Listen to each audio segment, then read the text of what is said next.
एक दफ़ा का जिक्र है कि किसी गांव में श्रद्धा और अंजलि नाम की दो बहुएं रहती थी। श्रद्धा बहुत ही अमीर घर से थी और काफ़ी सुंदर भी थी, जबकि अंजलि का ताल्लुक एक गरीब घराने से था और उसका रंग काला और कद भी छोटा था। श्रद्धा को उसकी सास राक्षी बहुत प्यार से रखती, जबकि अंजलि को हर रोज़ जली कटी सुननी पड़ती। एक दिन की बात है कि राधा को कहीं जाना था। अरे श्रद्धा बिटिया, मैं अपनी बहन के घर जा रही हूँ, कुछ काम है, शाम समय लौट आऊँगी। तुझे कुछ चाहिए तो बताओ, लेती आऊँगी। हाँ माँ जी, आप मेरे लिए लाल रंग की साड़ी ले आना। कुछ दिन बाद होली का त्यौहार है तो मैं लाल रंग की साड़ी पहनना चाहती हूँ। और हाँ, साथ में ब्रांडेड हील वाला जूता लाना मत भूलिएगा।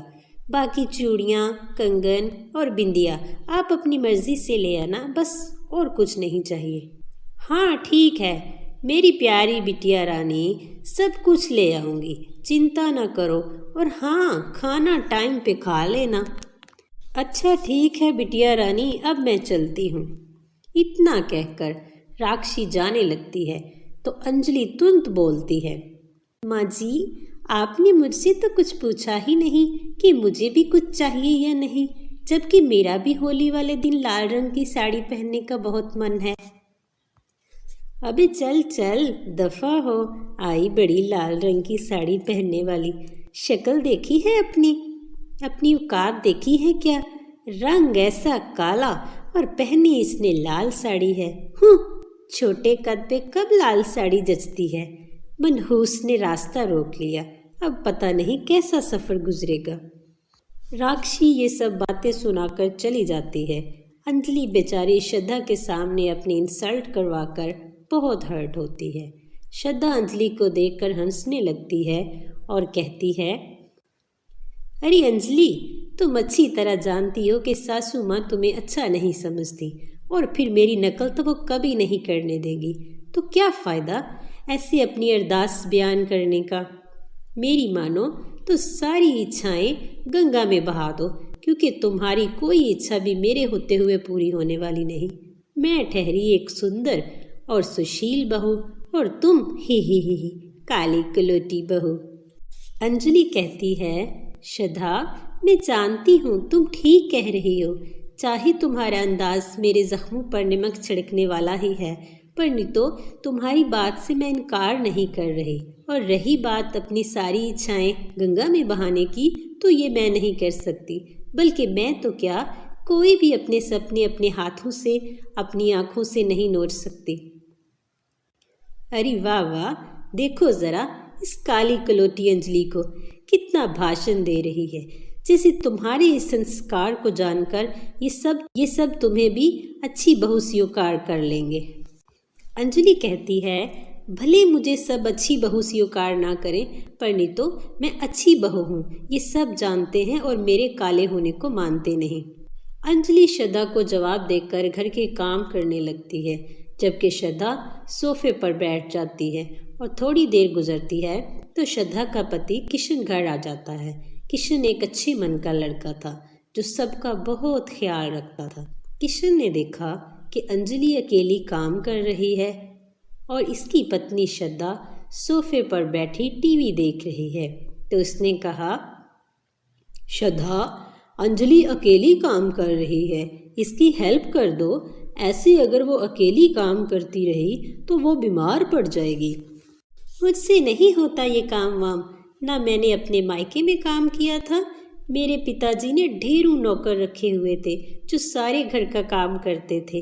घर के काम करने से मेरे हाथ खराब हो जाते हैं और किचन में जाने से रंगत। और ये काली कलोटी अंजलि तो शुरू से काम करती आई है, इसको काम करते कुछ मुश्किल नहीं होता, ना किचन में जाने से इसकी रंगत को फर्क पड़ता है। आपको इसका इतना ख्याल करने की कोई ज़रूरत नहीं है। हाँ ठीक है, तुम अपने मायके में काम नहीं करती थी, पर नहीं तो ये तुम्हारा मायका नहीं ससुराल है, और ससुराल में सबको काम करना पड़ता है। मैं अपने पिताजी को एक कॉल करूँगी तो वो मेरे लिए नौकरों की लाइन लगा देंगे। हाँ, मुझे क्या ज़रूरत है काम करने की। और आप आने दो सासू माँ को, मैं बताती हूँ उनको, फिर देखना आपका दिमाग सेट हो जाएगा। अंजलि इन दोनों को अपनी वजह से लड़ता देखती है तो कहती है, किशन भैया और श्रद्धा भाभी, आप दोनों मेरे कारण लड़ाई न करें। मैं किसी को कुछ नहीं कह रही और ना मुझे किसी की हेल्प की ज़रूरत है। प्लीज़ शांत हो जाइए। ये तुम्हारी चालाकी मुझ पे नहीं चलने वाली, इसलिए मुझे ना ही दिखाओ और अपने काम से काम रखो।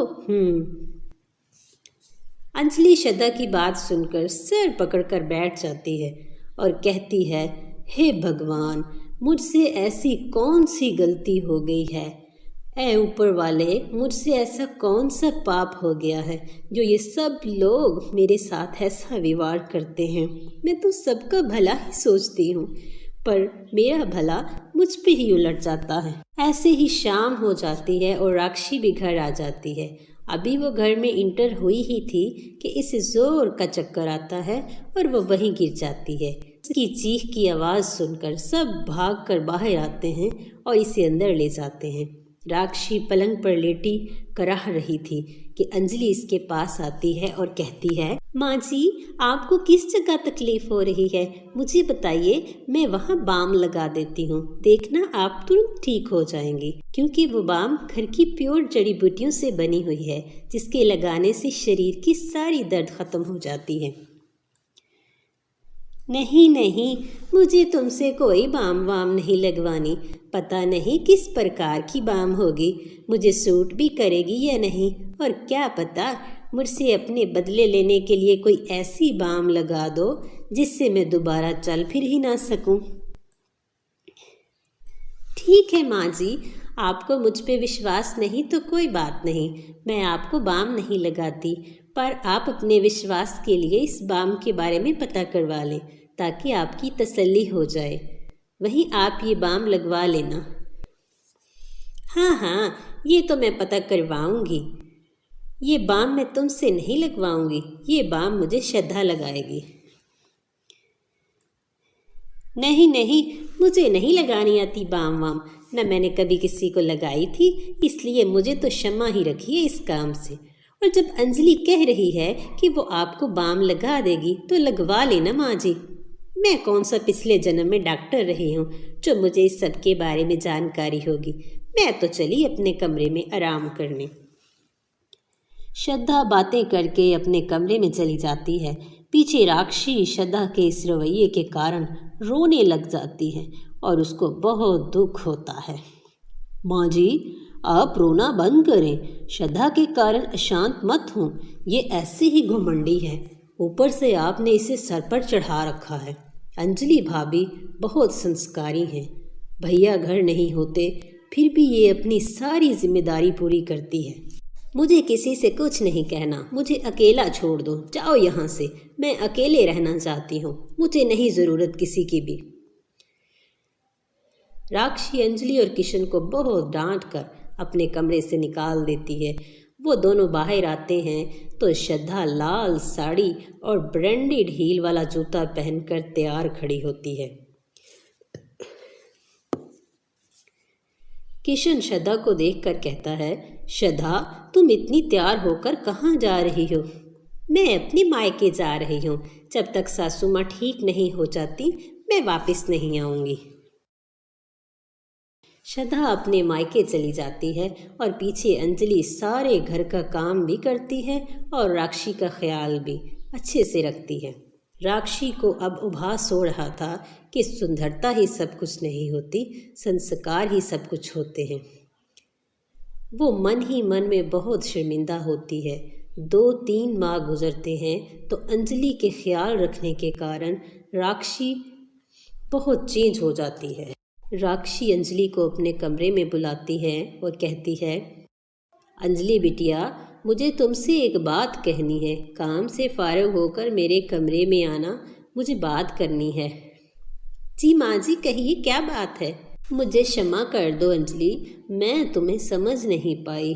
तुम्हारे अच्छे संस्कारों के कारण तुमने मेरे दिल में जगह बना ली। मैंने बहुत गलत किया तुम्हारे साथ और हमेशा श्रद्धा को अच्छा समझा, जो मुश्किल वक्त में मुझे छोड़कर अपने मायके चली गई।